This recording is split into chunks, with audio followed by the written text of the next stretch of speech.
अस्सलाम वालेकुम गाइस, मैं हूं आपकी होस्ट डॉक्टर जोया काजी और आप देख रहे हैं अलसौदिया तिबी फाउंडेशन के प्लेटफॉर्म से मुझे। जी हाँ, अलसौदिया तिबी फाउंडेशन हमेशा आपकी खिदमत में पेश रहा है और आपकी बीमारियों के हल लेकर आया है। जैसा कि आज हम जो इस डिज़ीज़ के बारे में आपसे डिस्कस करने वाले हैं वो है नामर्दी का इलाज। जी हाँ, बहुत सारे लोगों को इसका प्रॉब्लम होता है, लेकिन वो शर्म के मारे डॉक्टर्स के साथ डिस्कस नहीं करते हैं या किसी से भी डिस्कस नहीं कर पाते हैं। लेकिन उसका नतीजा ये निकलता है कि वो अपनी मिसेस के साथ ताल्लुकात अच्छे से कायम ना करने की वजह से चिड़चिड़ेपन का शिकार हो जाते हैं और उनकी मिसेस का और उनके रिलेशन में काफ़ी हद तक प्रॉब्लम्स आ जाती हैं। ठीक इसी तरह मतलब बीवी को भी कंप्लेंट्स होती हैं, चिड़चिड़ापन आ जाता है और बात बात पर छोटी छोटी बात पर लड़ाइयाँ शुरू हो जाती हैं। तो इसका हम आपको इलाज बताएंगे। इससे पहले कि मैं आपको इसका इलाज बताऊं तो मैं अलसौदिया तिबी फाउंडेशन की तरफ से आपसे रिक्वेस्ट करूंगी कि हमारा जो चैनल है वो आप सब्सक्राइब करें, हमारे वीडियो को लाइक करें, शेयर करें और बेल आइकन का बटन लाजमी दबाएं। हकीम सैफुल्लाह सिखो साहब की किताब लिखी हुई है जिसका नाम है जिनसी तालीमात। जी, जिनसी तालीमात के हिसाब से आप ये जो बुक है वो आप अपनी तमाम मुश्किलों का हल भी निकाल सकते हैं इस बुक से। जिसको नहीं समझ आ रही मेरे प्रोग्राम्स की, मेरी बातों की या मेरी कुछ वर्ड्स ऐसे हैं जिसकी मतलब लोगों को समझ नहीं आती, तो वो ये बुक उर्दू बाज़ार से इजीली ख़रीद सकता है ताकि वो अपनी तमाम प्रॉब्लम इस बुक में देख सके। वो मैं आपको दिखा भी देती हूँ उस बुक को। ये है जी हमारे पास वो बुक जिनसी तालीमात। इसमें से कुछ पॉइंट्स हैं नामर्दी के इलाज के जिसका मैं आपको अच्छे से पढ़ के बताऊंगी कि इसमें हम इस चीज़ को डिस्कस कर सकते हैं। बजाय इसके कि मैं आपको फॉर्मल सा बताऊं, मैं आपको बाकायदा पढ़ कर बताऊंगी इस बुक से कि इसके जो स्टेप बाय स्टेप हम किस तरह चल सकते हैं। जो नामर्दी का इलाज अगर मुश्किल नहीं है तो नामुमकिन भी नहीं है, और अगर मुश्किल है तो आसान भी नहीं है। तो यही मैं आपको बताना चाहूँगी कि इस कंडीशन में हस्बैंड को जो चाहिए, मोस्टली जो नामर्दी होती है जो शुगर की वजह से हो, शराब की कसरत से हो, मतलब नशावर चीज़ें इस्तेमाल करने से हो, या फिर किसी ऐसी चीज़ से हो जैसे कि रीढ़ की हड्डी पर चोट लग गई है, उससे तो वो मतलब मेडिसिन खाए तो इलाज मुमकिन है उसका। लेकिन जो बाय नेचर है उसका इलाज कैसे किया जा सकता है उस पर डिस्कस करेंगे। ये जो चीज़ें हैं मतलब बवासीर होना, शुगर होना, रीढ़ की हड्डी पर चोट लगना, या फिर शराब नोशी मंशियात की वजह से जो हम लोग देखते हैं कि जो लोग नामर्द हो चुके हैं उसका हम एलोपैथिक के मेडिसिन की वजह से या हर्बल तरीके से उसको मज़ीद ठीक कर सकते हैं। तो इसके मैं आपको बताऊं कि बहुत सारे लोगों को इसकी जानकारी नहीं होती, जिसकी इन्फॉर्मेशन नहीं होती, उस वजह से वो लोग बहुत परेशान रहते हैं। इस वजह से हमें छोटी ही उम्र में अपने बच्चों को, अपने मतलब लड़के लड़कियों को इसकी तालीमात देनी चाहिए ताकि वो बड़े होकर इस चीज़ से घबराएं ना। अगर मुश्किल पेश आ जाती है, समटाइम हम उनके साथ नहीं रहते हैं या उनके साथ कोई बड़ा नहीं रहता है, तो वो इस मुश्किल से बाहर निकल सकें खुद ब खुद, ताकि उन्हें इन्फॉर्मेशन होगी तो वो बाहर निकल सकेंगे। जैसे कि एक छोटी सी एग्जांपल दूंगी। एक डॉक्टर के पास में एक बच्ची आई, जर्मन बच्ची। उसने कुछ बतखें पाल रखी थी जिसमें नर भी थे और मादा भी थे। तो उसने नर और मादा को जिनसी मिलाप करते हुए देखा, तो उस बच्ची को बहुत बुरा लगा। उसने डॉक्टर से कहा, जी मुझे ये नर बतख नहीं चाहिए, ये मादा बतखों को तंग करती है, तो मुझे ये बतखें नहीं चाहिए। जिसके अगेंस्ट उसके माँ बाप ने एक दूसरे को हवन्नक होकर देखना शुरू कर दिया कि भाई अब हम इसका क्या जवाब दें। ऐसे में उनके जो मुलाजिम ने बहुत समझदारी से काम लिया और उसने कहा कि बेटा वो उसको तंग नहीं कर रहा बल्कि वो अंडे बना रहा है। जिससे बच्ची बहुत खुश हो गई कि हाँ भाई, मैंने नर बतख के मामले में गलत सोचा, मुझे नहीं सोचना चाहिए था, इनफैक्ट बहुत ही जल्दी हमें अंडे मिलेंगे। तो वो इस बात से सेटिस्फाइड हो गई। ये था उनका समझाने का तरीका। हम क्या करते हैं, हमारा बच्चा कोई सवाल पूछ ले सेक्स एजुकेशन के हवाले से, तो हम उसे बुरी तरह से झिड़क देते हैं। उनका जो कॉन्फिडेंस लेवल है वो बिल्कुल ड्रॉप कर देते हैं। उनको अच्छे बुरे की तमीज़ सिखाना शुरू कर देते हैं, जबकि अच्छे बुरे की तमीज़ यही है कि हम अपने बच्चों को हर तरह की तालीमात की बेहतरीन जानकारी दें, बेहतरीन इन्फॉर्मेशन दें, जिससे उनको बुरा भी ना लगे और उनके सवालों की तस्कीन भी हो सके, उनको मुत्तमिन तसल्ली बख्श जवाब भी मिल सके। तो मैं अब आपको बताऊंगी कि जो हमें इक़दाम करने चाहिए, जो हमें पहल करनी चाहिए इस मामले में।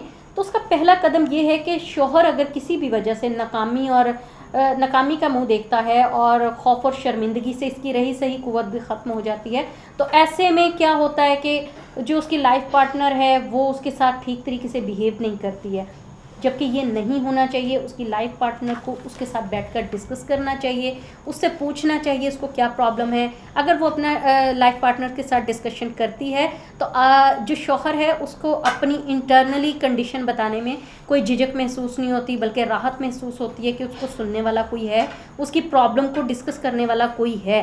वो उसको बहुत अच्छे से डिस्कस कर पाएगा। और फिर बीवी को चाहिए कि वो अपने शौहर को प्यार से समझाए कि हम इसका जल्दी हल निकाल लेंगे, आप परेशान ना हो। इससे भी शौहर का जो कॉन्फिडेंस लेवल है वो बढ़ेगा और शौहर इजीली अपने ट्रीटमेंट पर तवज्जो दे सकेगा। अगर उसकी बीवी उसको अच्छे तरीके से ट्रीट नहीं करती है, चिड़चिड़ापन करती है, झगड़ा करती है, तो उससे शौहर का जो कॉन्फिडेंस लेवल है वो पहले से भी गिर जाएगा, वो अपने इलाज पर तवज्जो नहीं देगा, वो मज़ीद इस खौफ में मुब्तला हो जाएगा कि अब वो कभी ठीक नहीं होगा। दूसरा हमारे पास जो कदम है वो ये है कि डॉक्टर को चाहिए कि मरीज़ को समझाए कि जो इंतशार का अमल है वो रोबोट के अमल से मुशाबा नहीं है। मतलब जितनी स्पीड में एक रोबोट काम करता है, इंसान की स्पीड में काम नहीं करता है, इसलिए इसमें और रोबोट में थोड़ा सा फ़र्क होता है, तो घबराने की ज़रूरत नहीं है। बटन को मतलब जिस तरह हम लोग किसी भी महारत हासिल करने की ज़रूरत नहीं होती है, चुनांचे इसी तरह खौफ से सांस का मसला, जैसे इंसान का सांस फूल जाता है, सांस का मसला हो जाता है, सेम इसी तरह इस कंडीशन में मर्द को जो है ना खौफ तारी हो जाता है कि पता नहीं मैं ठीक हो पाऊँगा या नहीं, मेरी सेक्सुअल लाइफ ठीक रहेगी या नहीं, मेरा घर बस जाएगा या नहीं। तो डॉक्टर ने हमेशा उनकी यही चीज़ें दूर करनी होती हैं कि मौलज को जो है अपने मतलब मरीज़ को अपने कॉन्फिडेंस में लेता है, उसको बताता है कि वो इतने अरसे तक इलाज करवाएगा, इस हद तक उसको जाना पड़ेगा, लिहाजा तसल्ली से और सब्र से काम ले।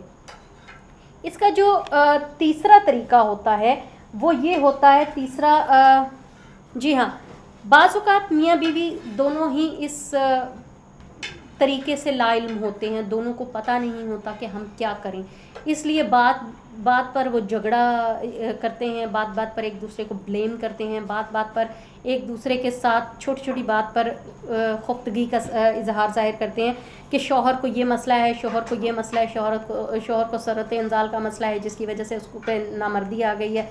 उसके अगेंस्ट शौहर क्या करता है, वो बीवी के साथ झगड़ा करता है, बीवी को मारता पीटता है, आखिर बात तलाक पर आकर ख़त्म हो जाती है। तो तीसरा कदम हमारा यही है कि मियाँ और बीवी को एक अंडरस्टैंडिंग के साथ रहना चाहिए, एक दूसरे के साथ अपनी छोटी से छोटी प्रॉब्लम, इंटरनली प्रॉब्लम डिस्कस करनी चाहिए। मियाँ बीवी का ताल्लुक एक ऐसा है जिसमें अल्लाह ताला ने कोई पर्दा नहीं रखा है।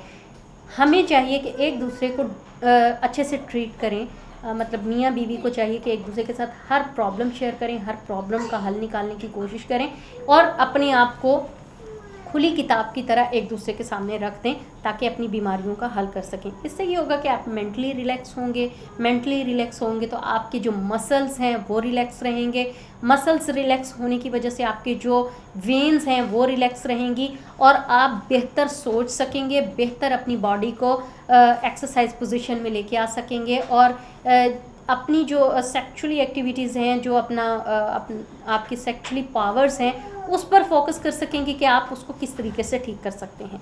तो जी ये था जनाब हमारा तरीक़े का।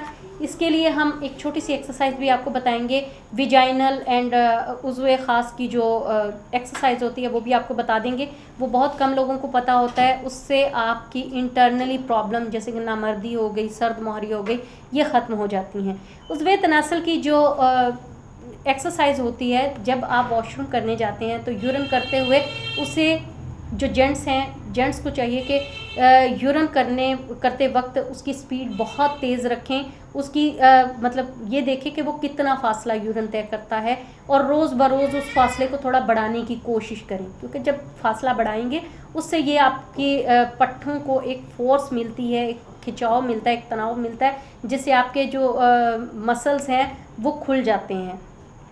दूसरी एक्सरसाइज ये है कि जब आप यूरिन करते हैं उसमें आपको चाहिए कि यूरिन करते हुए उसमें थोड़ा थोड़ा वक्फा दें, 2-3 सेकंड्स का, थोड़ा सा यूरिन करें फिर 2 सेकंड रोक लें, फिर यूरिन करें फिर 2-3 सेकंड रोक लें।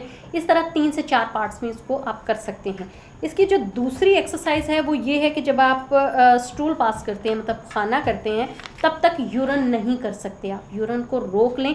इस तरह से ये होगा कि आपको जब आप स्टूल पास कर लेंगे उसके बाद आप यूरिन करेंगे तो उसमें आपको बेहतर तरीके से आपकी जो उज़्वे तनासुल की एक्सरसाइज है वो मज़बूत हो जाए, उससे आपके मसल्स, आपकी वेन्स मज़बूत हो जाएंगी और काफ़ी ज़्यादा आपको आराम भी फील होगा। जो तीसरी इसकी एक्सरसाइज है वो रीढ़ की हड्डी से ऊपर वाला हिस्सा और नीचे वाला हिस्से के जो पट्टे हो मतलब पट्टे जिसको हम मसल्स कहते हैं, उन पट्टों का जो खिंचाव और तनाव हम बार बार करते हैं, उससे भी आपको एक्सरसाइज करने से भी आपको काफ़ी मदद मिलेगी। वो कैसे कर सकते हैं? हम अपने पेट को ऊपर की तरफ खींच के सांस रोक सकते हैं, फिर उसका सांस छोड़ते हैं। इस तरीके से आपकी एक्सरसाइज जो होती है वो बेहतर तरीके से हो सकती है। तो ये थी जनाब इनकी एक्सरसाइज। आपको इस तरह एक्सरसाइज ये आप दिन में 4-5 भी कर सकते हैं, पेट वाली एक्सरसाइज, रीढ़ की हड्डी वाली। इससे ये आपको दिन ब दिन फील होगा कि आपकी जो इंटरनली मामलात हैं वो ठीक हो रहे हैं। उम्मीद है आपको हमारी ये एक्सरसाइज ये वीडियो बहुत अच्छी लगी होगी, इसलिए इसको लाइक करें, शेयर करें, बेल आइकॉन का बटन दबाएं, बार बार कह रही हूँ, ताकि हमारी इस तरह की वीडियोस आपको मिलती रहें। और एक बात और कि अगर किसी को कोई प्रॉब्लम है तो वो ये बुक ख़रीद सकता है उर्दू बाज़ार से ईजीली। इस बुक से आपको आपके तमाम सवालों के जवाब भी मिल जाएंगे। इसके साथ ही मुझे इजाज़त दीजिए। अल्लाह हाफिज़।